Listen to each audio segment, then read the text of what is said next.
I cannot speak. I have not uttered a word in 3 months. The doctors say there is no organic cause. That my vocal cords are intact, my larynx functions properly, my brain sends the correct signals. But when I open my mouth, nothing comes out. Nothing in Spanish. Nothing in Basque. Nothing in any of the 14 languages I have studied in my lifetime. Only silence. That is why I write. I write because the story needs to be told, and I am the only one who can tell it. And because if I do not tell it now, the tongue will tell it for me. And believe me, you do not want to hear what the tongue has to say. My name is Amaia Etxeberria. I am a linguist. And 3 months ago I destroyed something that had been protecting us for 400 years. It all began with a recording. I arrived in Zugarramurdi on a Tuesday in October.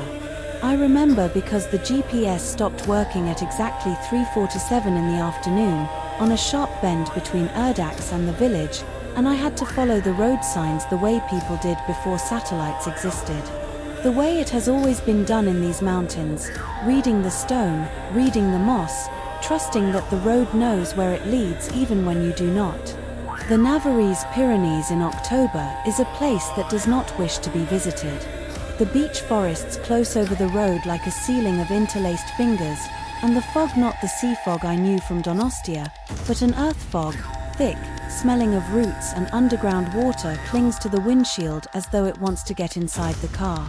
The light disappears by 5, but by 4 you already have the feeling that someone has draped a grey blanket over the world. Zugarramurdi has 200 inhabitants. Perhaps fewer. Half are over 60. The village is made of stone grey-green stone veined with moss, as if the buildings had grown from the ground rather than been built upon it. The houses press against one another like animals seeking warmth, and between them, alleyways so narrow that only one person can pass. Everything smells of firewood, of wet grass, of something sweet and vegetal that I could not identify. My mother was born here. I did not mention that in the grant application. I wrote that I had chosen Zugarramurdi for its ethno-linguistic relevance, a village on the Basque-Navarrese border with a documented history of pre-Indo-European cultural practices, home to the community prosecuted in the Auto-da-Fe of Logrono in 1610, a potential reservoir of Basque dialectal variants on the verge of extinction. All true, all insufficient. I came because my mother died 2 years ago and never told me why she left this place at 18 and never returned. I settled into a rural guest house on the outskirts, the only one that accepted long stays in the low season. The owner, a woman of about 60 who introduced herself as Garazi, looked at me the way one looks at someone arriving at a hospital, with a mixture of compassion and curiosity. She gave me the key, pointed out the heating, and before she left said, "Don't leave the window open at night. Here the air comes in carrying things." I thought she meant the damp. The parish priest was called Inaki Zubayata. Short, broad, with the hands of someone who had worked the land before working souls. He served 4 villages in the area: Zugarramurdi, Erdax, Sara, and Zubayata, and moved between them in a Renault Kangoo with a Virgin of the Pillar stuck to the dashboard and a crate of cider in the boot. I liked him immediately. He had the practical honesty of village priests, little theology, much common sense. I explained my research. Endangered languages. Dialectal variants dying with their last speakers. The urgency of documenting before it was too late. Inaki nodded with the patience of someone who has heard similar speeches before. "There are 3 women," he said. "Conchi, Mirin, and Ain. They speak something among themselves that isn't the Basque the rest of us speak. Something older, they say. They don't like to talk about it." I asked if he could introduce me. Inaki hesitated.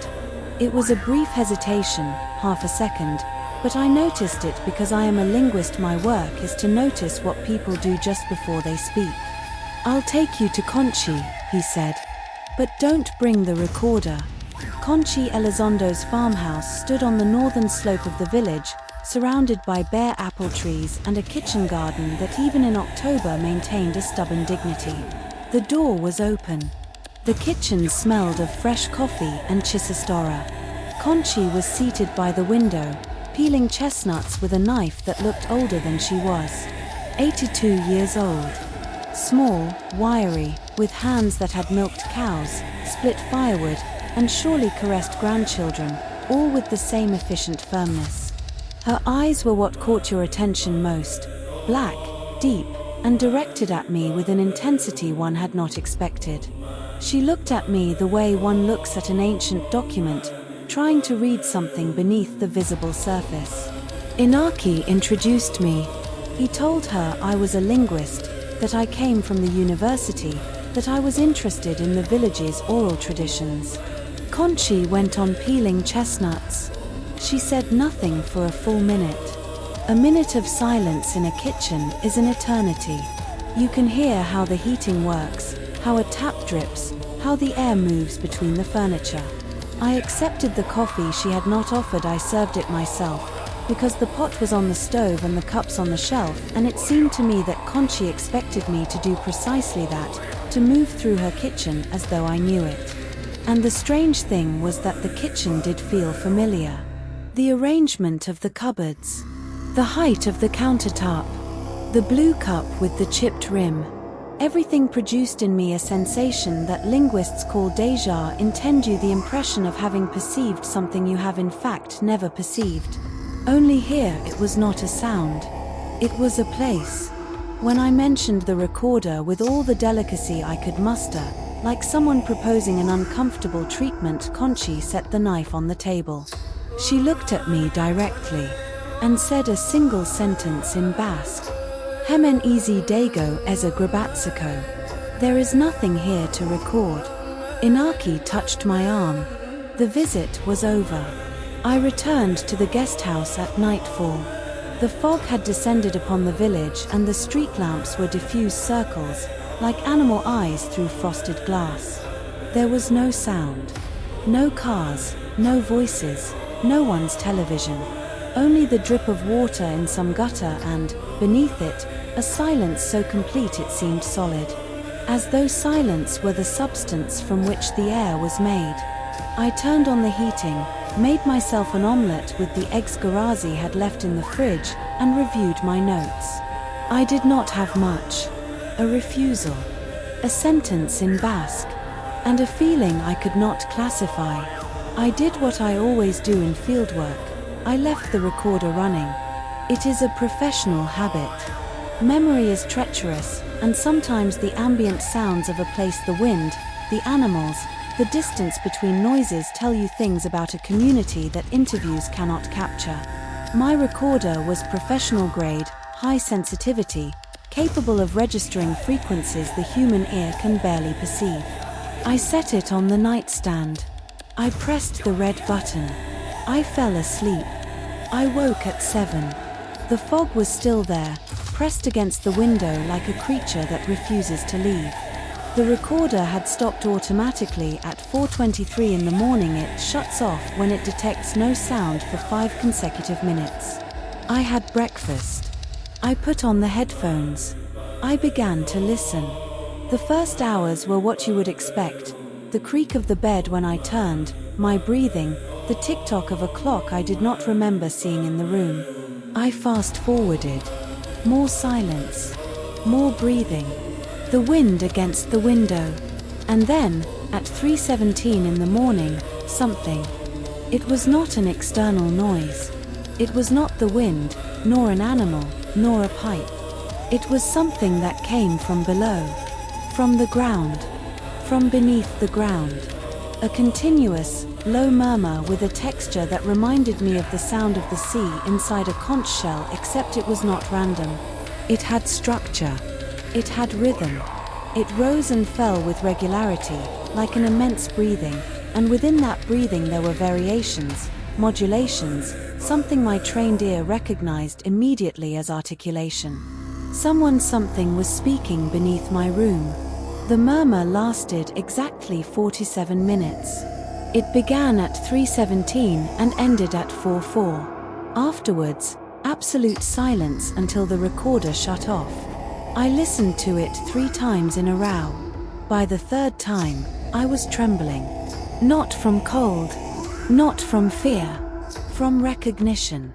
I am a linguist. I have devoted my life to hearing things that most people do not perceive: the differences between a dental and an alveolar, the tone that distinguishes a question from a command in Mandarin, the palatal click of the languages of Southern Africa. I have trained my ear to detect patterns where others hear only noise. And what I was hearing on that recording was not noise. It had repetitions. It had variations upon the repetitions. It had what appeared to be deliberate pauses, silences that marked the end of one unit and the beginning of another.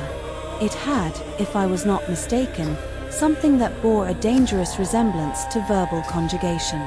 And at 31 minutes and 15 seconds I timed it. The murmur produced a sound that stood apart from the rest with unbearable clarity. 2 syllables. A tonal fall followed by a rise. Like a name. Amaia. My name. Spoken by something beneath the earth. I turned off the recorder. I removed the headphones. I sat on the bed, staring at the floor, and for the first time in my life I wished I had not listened. But it was already too late. And I am what I am. I placed the recorder on the nightstand again. I pressed the red button. And I waited for night to come.